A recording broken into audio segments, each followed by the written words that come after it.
Pernah dengar istilah Pai Kui? Dalam tradisi Tionghoa, Pai Kui adalah ritual penghormatan kepada leluhur.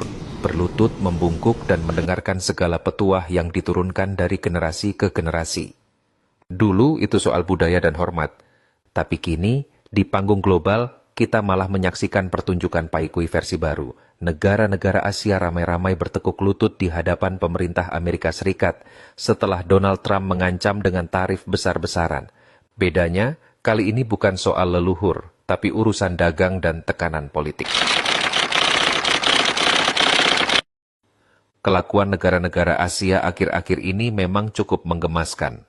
Begitu Trump mulai mengobrol tarif impor, para pemimpin dari Jakarta, Islamabad, hingga New Delhi mendadak sibuk mencari cara menebus dosa surplus perdagangan mereka. Indonesia misalnya, terburu-buru menawarkan peningkatan impor minyak mentah dan LPG dari ALS hingga 10 miliar dolar. Alasannya, supaya Washington jadi lebih ramah dan tarif-tarif yang mengancam ekonomi nasional bisa dikendurkan. Tak mau ketinggalan, Pakistan juga ikutan gelisah. Negara ini bahkan siap untuk pertama kalinya membeli minyak mentah Amerika, sekadar agar neraca perdagangan mereka tampak lebih seimbang di mata Trump. India juga tak kalah kreatif. Pajak atas LNG Amerika siap dihapuskan, bahkan tender saham di proyek LNG Amerika sudah digelar. Thailand, sudah jelas kontrak impor LNG dan etana dari Amerika pun diperpanjang hingga bertahun-tahun ke depan. Sayangnya, semua ini terasa seperti upacara Pai Kui massal. Negara-negara Asia menunduk berharap ampunan dari dewa tarif di Washington. Di tengah parade penghormatan ini, Cina justru tampil beda. Negara tirai bambu ini tetap tegak berdiri menghadapi hujan tarif dari Trump.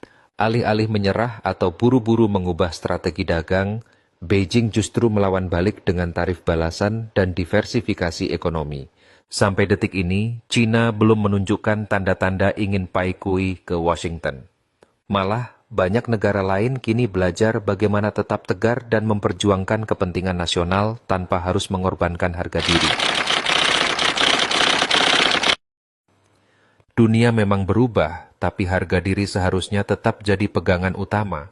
Jika Pai Kui dulu dilakukan sebagai simbol hormat kepada leluhur, hari ini kita patut bertanya, apakah benar kita harus berlutut demi selamat dari tekanan ekonomi? Atau justru kita belajar dari China untuk tetap berdiri tegak, menghormati lawan, tapi tidak kehilangan prinsip? Karena kalau terlalu sering berlutut, siapa tahu nanti malah lupa cara berdiri lagi.